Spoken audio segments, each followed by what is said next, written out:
আসসালামু আলাইকুম।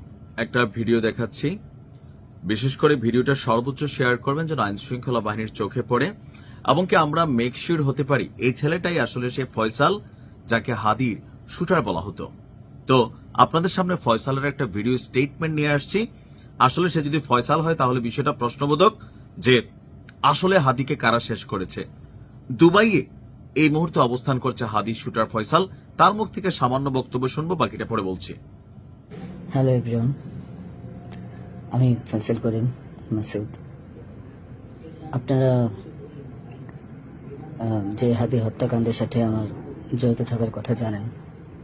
আসলে প্রকৃতপক্ষে আমি হাদি হত্যার এই ঘটনার সাথে কোনোভাবেই জড়িত না। এটা একটা মিথ্যা বানোয়াট, একটা চক্রান্ত, যার কারণে আমি নিশ্চয়ই শুনেছেন তার ভিডিওটা আরেকটু লম্বা চড়া। এখন এই ছেলে কি আদৌ হাদিকে শুট করা, যে ফয়সালকে নিয়ে পুলিশ খুঁজছে বা এত আলোচনা হচ্ছে, এই ছেলেটাকে আসলে ওই ছেলে?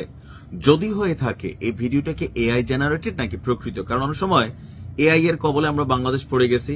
গতকালকে বেগম খালেদা জিয়ার মৃত্যুর যে ভিডিও ভাইরাল হয়েছে, তারেক রহমানের, জুবাইদা রহমানের যে কান্নার ভিডিও ভাইরাল হয়েছে, 99% ভিডিওগুলো হচ্ছে মিথ্যা এআই কর্তৃক তৈরি করা। সো বোঝার কিন্তু অনেকটা কষ্টকর। আর হাদি ইস্যুটা এতটাই স্পর্শকাতর, সো এখানে এআই দিয়ে সুপার এডিটেড ভিডিও তৈরি করা যেতে পারে।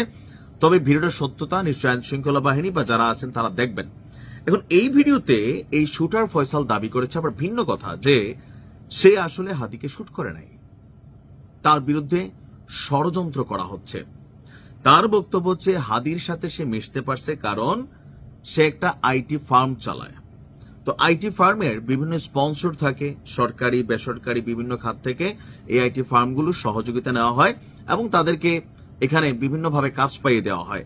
তো তার যে বক্তব্য, শহীদ উসমান হাদির সাথে তার পরিচয় হচ্ছে একটা পরিচিত চ্যানেলই হয়েছে, আর আইটি ফার্মে তার যে ফার্ম আছে সেই ফার্ম থেকে শহীদ হাদির যে রাজনৈতিক দল বা তার যে নির্বাচন, সেখানে তাকে তারা স্পন্সর করত, টাকা দিত।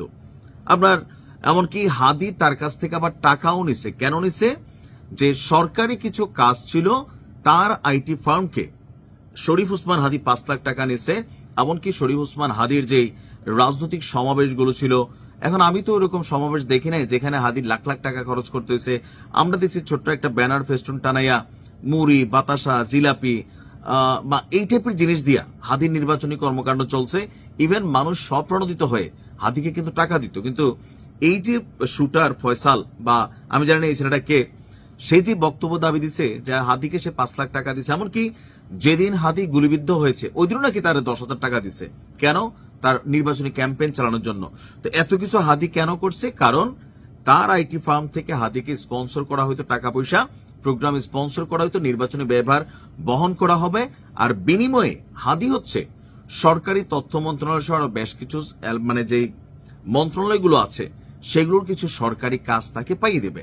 এখন তার বক্তব্য, তার দুবাইয়ের মাল্টিপল ভিসা আছে 5 বছরের। সে যেভাবেই হোক বাংলাদেশ থেকে পালিয়ে এই মুহূর্তে দুবাই অবস্থান করছে। আর দুবাই থেকে তার যে ভিডিও বার্তা, সেটার মেইন উদ্দেশ্য হচ্ছে সে হাদিকাণ্ডে জড়িত না। ইভেন ঘটনার দিন মোটরসাইকেলে ফয়সাল শুটার এবং তার যে বন্ধুর নাম মেনশন করা হচ্ছে বারবার, তার বক্তব্য ওই দিন সে ওই মোটরসাইকেলে ছিল না, তার বন্ধুও ছিল না।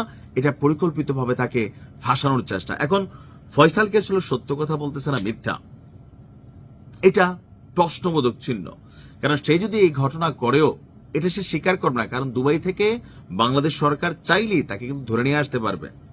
ভারত থেকে আনা কঠিন, দুবাই থেকে আনা খুবই সোজা।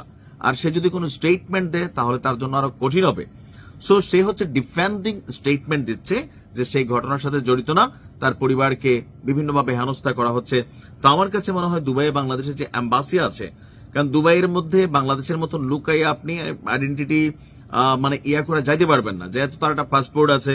আর সম্প্রতি সে দুবাই অনুপ্রবেশ করছে। সরকার চাইলে দুবাই সরকারের সহযোগিতা নিয়ে ফয়সালকে গ্রেপ্তার করতে পারে, অথবা ফয়সাল আনুষ্ঠানিকভাবে একটা স্টেটমেন্ট দিতে পারে। এই একটা ভিডিও দিছে, এটা সত্য মিথ্যা গ্যারান্টি যাচাই বাছাই আসলে কোনো কিছু কিন্তু করা সোজা না। বাট তারপরেও যেহেতু এই ভিডিওটা সামনে আসছে, যারা এই মামলাটা নিয়ে লড়াই করছেন, দেখভাল করছেন, যাচাই বাছাই করছেন, তাদের উচিত এটা নিয়ে একটু মাথা ঘামানো, আসলে কি হতে যাচ্ছে, কারণ মানুষের মধ্যে একটা বিভ্রান্তি ছড়িয়ে যাবে। ভালো থাকুন।